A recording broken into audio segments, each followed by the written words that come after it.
And welcome back to Green Hill Gaming, where I share the whole wide world.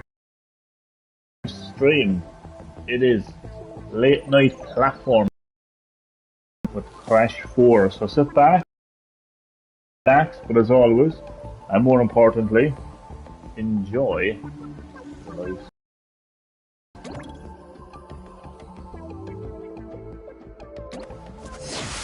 Which I will now get up and running on my phone, as I always do, so I can interact with my lovely viewers.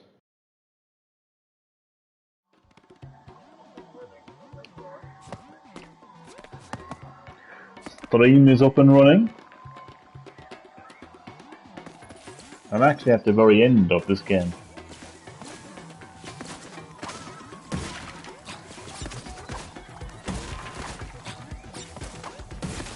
Every level in this game is challenging, to be honest with you, but it gets even more insanely difficult at the end of the game. And how do you do to my first and lovely viewer? How are you doing? Hope your day is going well so far. And I hope you enjoy my live stream of Crash 4. So this live stream is all about late night platforming.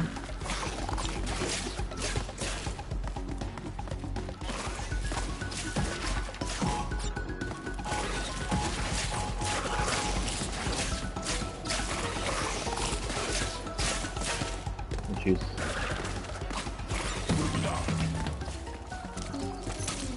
I thought I actually completed this level.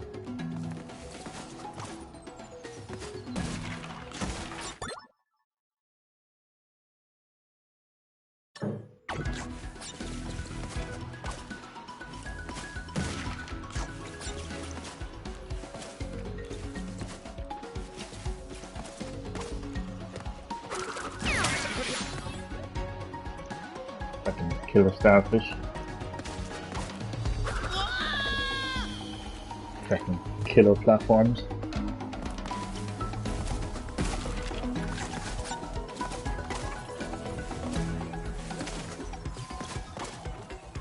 Freaking slippery Crash.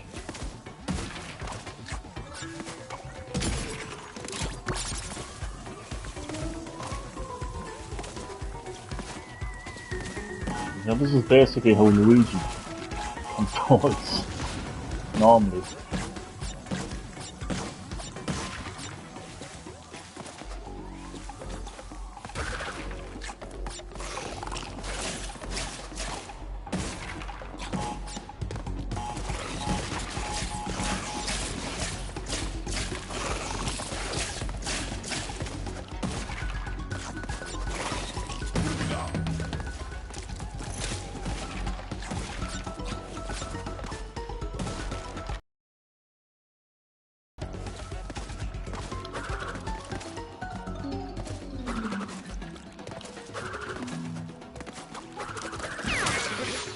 Slippery cunt.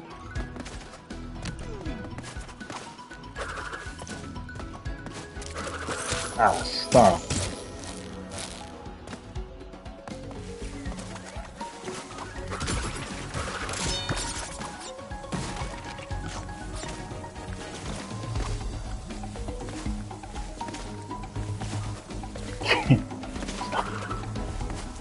Crash! I swear to God. Stand still.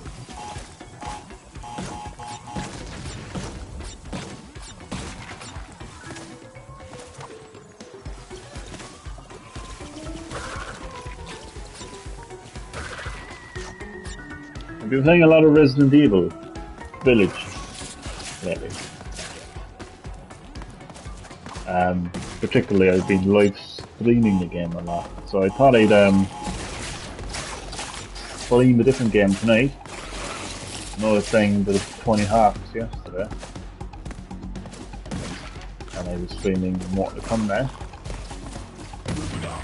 before that. But tonight I wanted to do a bit of platforming. Jesus, oh yeah, that's what you have to do. Okay. Mine is falling off the platform, that is.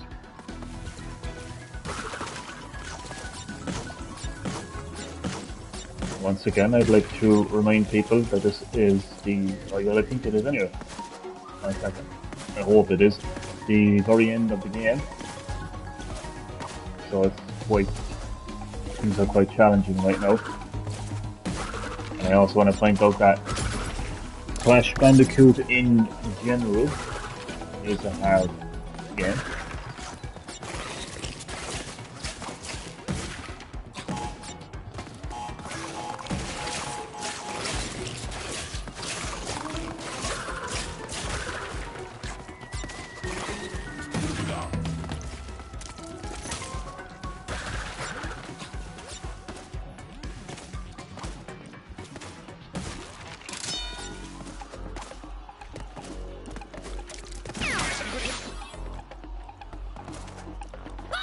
Jesus Christ. And there's no difficulty either. If you were like, this game is too hard. There's no option to actually like reduce the difficulty. It is what it is.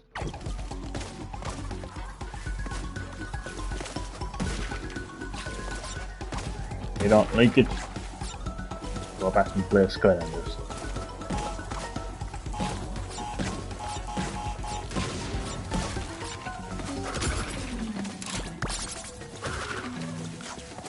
I'm so glad there actually is no Skylanders. Well, it's now been demoted to a mobile game, and I've never been so happier.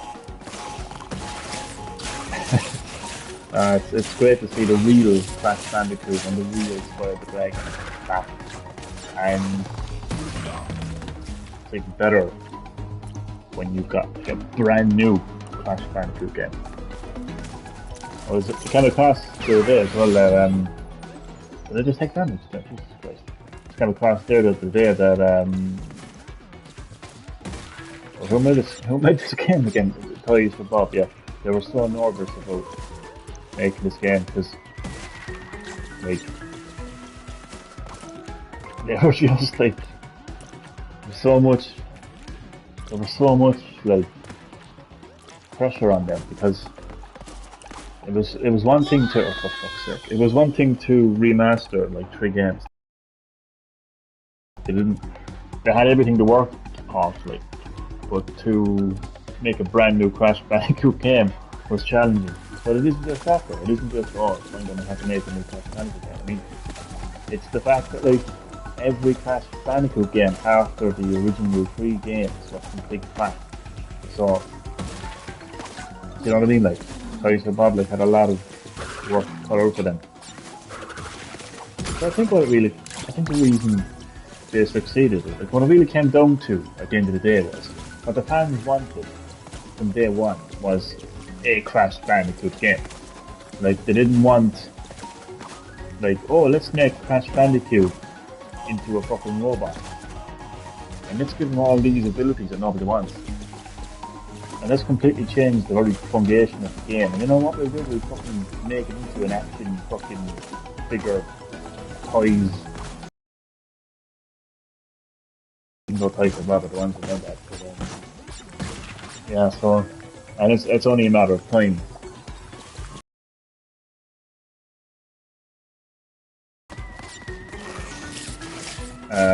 Gets a brand new game as well.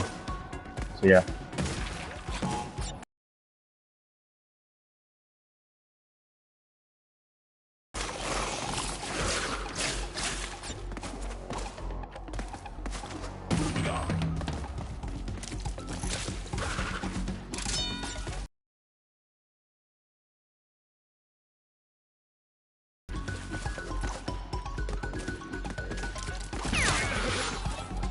I remember, oh, I used to work in I used to volunteer in a charity shop. And all sorts of things would come into the charity shop. We'd have to go, like, donations, and we'd have to go through donations and see what is of quality, like you see what can be sold, because we can't just, we can't just take any. We couldn't just take anything and sell it. Remember? Oh god, it's kind of embarrassing, really, to be honest with you. But I remember I came across the Skylanders like school bag, and I just looked at it, and like we have we have to throw out like anything that isn't of quality. And I remember looking at it, and I was like, nope, straight into the trash. It went where it belongs. So I'm sorry for any little fucker out there that was going into the carpet shop hoping for some Skylanders merch. Well, you know why you couldn't get it. I'll be happy to sell you some Crash Bandicoot 4 for the time there. I said I don't work anymore, so tough. Oh god, that was good.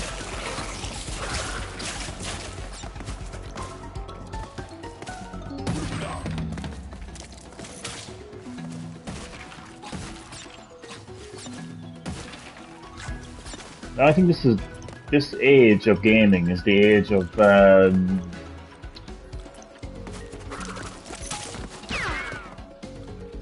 what I'm looking for.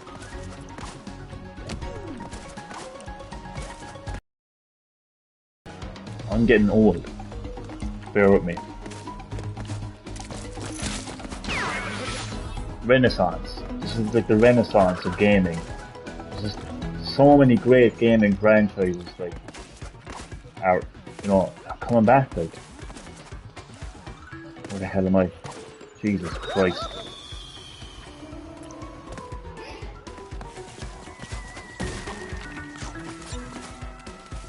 You know what, I came across something so random earlier today. I couldn't make any sense of it, and I still can't make any sense of it. It was an article I came across on my Facebook newsfeed, and there's about the new Sonic game that got announced for it's releasing next year. I think it was something to do with the name. Like, it was apparently this new Sonic game is going to be called Sonic Rangers, and I think that's what the article was about anyway. And I came across this guy's comment, and it was like, it should be called Sonic the Hedgehog 2, or something like they should keep with tradition and call it Sonic the Hedgehog 2. And I was like, huh? What's that about? I couldn't understand what he was talking about. Like, I had to remind him that, like, there's been Sonic 3 and there's been Sonic 4 after Sonic 2. You know what I mean? Like it wasn't like Sonic 2 was the last numbered game in the series. And of course there was plenty of other Sonic games in between that weren't numbered. So I couldn't understand what the hell he was talking about.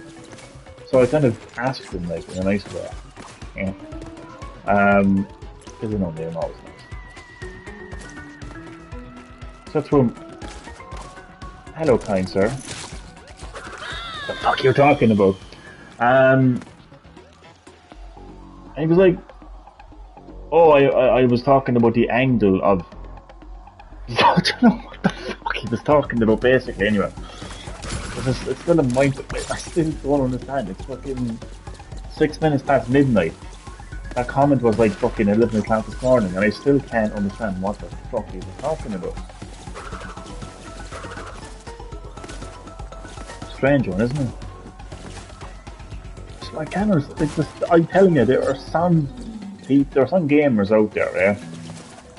And, they follow Sonic, they follow Resident Evil, and they follow Final Fantasy or whatever game series, and they follow their official Facebook pages, and they buy the new games, but for the life of me, they wouldn't understand the lore of the game if it sucked them out the hole. Honestly, like what the hell do half of these people be talking about? I'll never forget the time that I came across a video of some guy talking about Resident Evil Village, and he was like, well, you know what, that's gotta be Elizabeth. That's definitely gotta be Elizabeth. And I'm thinking, what fucking alternate dimension did he come from? Where there's a fucking Elizabeth in a Resident Evil game.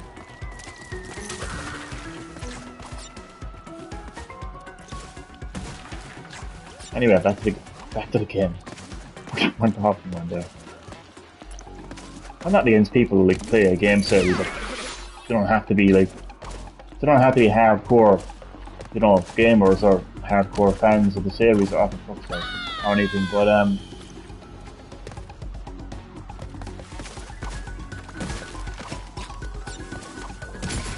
just don't get shit. That's it. See, the E3 is it 2 weeks away? And there's still no official confirmation of a Nintendo Switch Pro, or whatever the hell they're going to call it. You know what they should call it? The Nintendo Switch Pro rumor that's been around since 2017 and still hasn't been officially confirmed by Nintendo. XL. That's what it's going to be called. No, seriously, those rumors have been around since 2017. Do you know what happened? I should actually forget what happened, no, to be honest. No, well, nothing happened, that's the thing. But no, I had it in my head there forever. I forgot what the fuck I was going to say. No, I forgot. I answered. No, this is it. I think there was a Switch Pro in development. Like an upgraded Nintendo Switch. A beefed up Nintendo Switch. I think that was in development, like, around the time that the Switch itself was about to launch. I think Nintendo knew that, you know, as great as it is to have games like Skyrim on the Switch and Doom on the Switch, I think they knew that people would kind of call them out for, like, you know, 30 frames per second and, you know, stuff like that. So I think they were originally going to, you know, develop and release the Switch Pro, and I think it was supposed to have been out like well by now. But I'd say what happened is, you know, a bit like how Take-Two and Rockstar just look at the money and say we're not going to release GTA 6 because we're making money. I think Nintendo looked at how much money they were making from the Switch. I mean, it's still the fastest, like not the fastest, sorry. Well, it was the fastest selling console until the PS5 did. But it's still actually, the Switch is still like selling better for obvious reasons, because it's very hard to, you know, come across a PS5. I think it's even hard to come across an Xbox One. And you're not going to go down that road of like, you know, sales and stuff. We're not going to go full Reggie Fils-Aimé and fucking start quoting pie chart sales crap. Point is, Nintendo knew they were making money from the Switch, and they were like, no, we won't release the Switch Pro, but we will release the Switch 2 at some stage. And if you think of it, right, the Switch, there's generally 5 years of a console's life cycle, yeah? I can't believe it actually took me this long to reach the fucking checkpoint. There's generally 5 years in a console's life cycle. The Switch came out in 2017, so 18, 19, 20, 21. Next year, 2022, will be 5 years. So think of it this way, right? E3 is around the corner. Nintendo announced the Switch 2, releasing in 2022. That's not far-fetched. I know time flies and you're having fun, but it would have been 5 years. March 2022 would be 5 years of Nintendo Switch. And as I mentioned, 5 years is generally the console life cycle. So Nintendo announcing a Switch 2 at E3, releasing in 2022, is a very realistic possibility. So yeah, that's what I think. I think that there was originally going to be a Switch Pro. That's where all the rumors came from. That's where all the insiders got their, you know, information from. But I think they got their wires crossed a little bit, because at the end of the day, Nintendo, they wanted to make the shots, to call the shots. And I think they said, look, you know, in the Switch Pro right now, Switch is selling very well, we'll just release the Switch 2. So that's what I'm calling that, yeah. I'm calling that.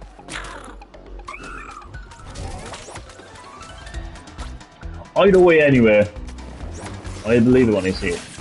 Because these bloody rumours have been going around since 2017, like nearly almost 5 years now, so.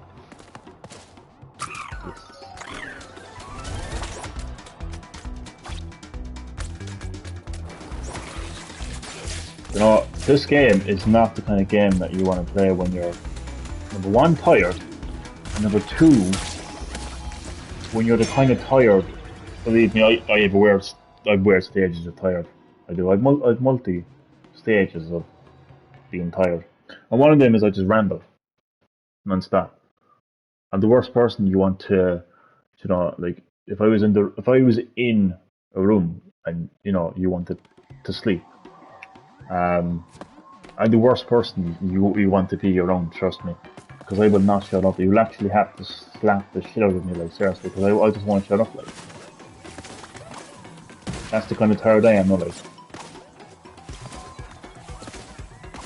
I'm the kind of person that will go like, remember that time, 15 years ago? Yeah, I just want to shut up. That's kind of what I'm in now.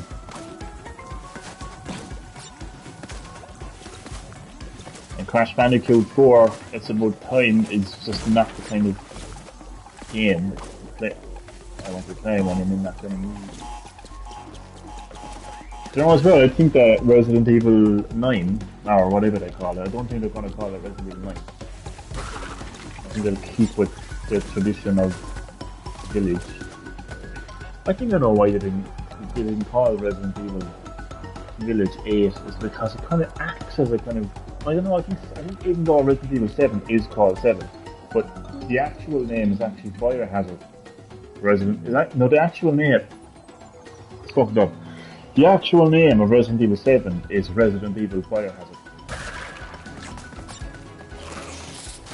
But I know it's called Resident Evil 7. And they kind of used, like, they kind of had the kind of the I don't know how to use the 7 yet. But it's V11, so how to like the evil, so it's VI. Yeah, the VI and the LL. Or whatever the fuck it was. They use that for the Roman military. Yeah. But what was I saying?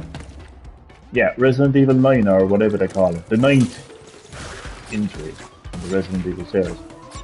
I think it'll be third person. Because clearly the main character is going to be Rose Winters. Clearly.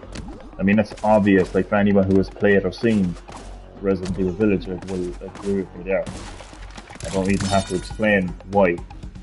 And because you see a lot of Rose Winters, and because, do you know what I mean, like you see her, you hear her, I can see Capcom making it first person.